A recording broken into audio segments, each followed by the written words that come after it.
There are mountains in the Tour de France that define careers.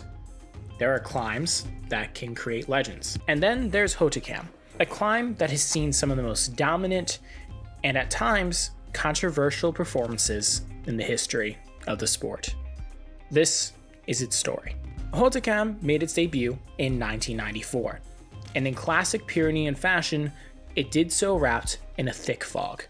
That day, Miguel Indurain and Luc Leblanc escaped the peloton, riding into the mist.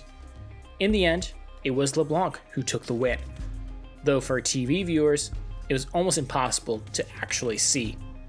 Still, he wrote his name in the history books as the first to conquer Hautacam in the Tour, 1996. The most famous stage Hautacam has ever seen. Bjorn Ries was in yellow, aiming to end Miguel Indurain's reign. On the lower slopes, Ries ordered his young teammate Jan Ullrich to turn up the heat, stretching the lead group into a single file. Ries slipped back and forwards through this line, sizing up everyone. Then, with 7 kilometers to go, Ries did something extraordinary. He shifted into the big ring and launched a devastating attack. It was a performance for the ages. Literally unbelievable. Ries later admitted to doping and, at the time, had the nickname Mr. 60%, a reference to his sky-high red blood cell levels, a telltale sign of EPO use. But in that moment, he was untouchable, soaring to the summit and sealing his Tour victory. The year 2000 brought both triumph and heartbreak. Javier Otoxa won from a breakaway, a career-defining victory. But tragedy would strike months later when he and his brother Richard were hit by a car while training. Richard was killed, and Javier suffered severe brain damage. Yet, against all odds, he went on to win 4 Paralympic medals. An inspiring story in the shadow of disaster. Behind that stage win, a different battle was unfolding. In the rain, Marco Pantani and Lance Armstrong separated themselves from the pack.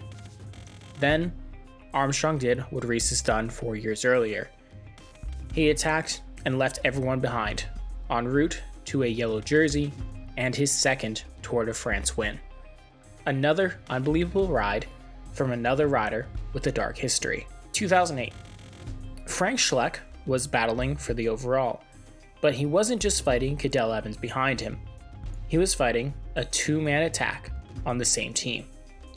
Leonardo Piepoli and Juan Jose Cobo put the hammer down, breaking Schleck and riding away. Piepoli took the win, another iconic climbing win on his resume, but just 4 days later, he was fired for violating the team's ethical code. Another victory lost to the EPO era. 2014 was, finally, a moment we can look back on without doping controversy. Vincenzo Nibali, already in yellow with a huge lead, had little to prove, but he crushed the climb anyway, winning by over a minute. In a decade tainted by scandals, this was a rare moment of purity on Hautacam. 2022 brought us another epic battle. On a descent before Hautacam, Pogačar crashed. In a moment of sportsmanship, Vingegaard waited. But once they hit the climb, Jumbo-Visma took over. Wout van Aert setting a relentless pace after spending the day in the break. This demolished Tadej, enabling Vingegaard to take the stage.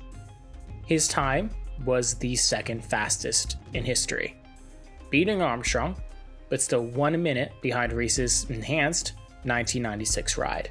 And now, in 2025, Hautacam returns.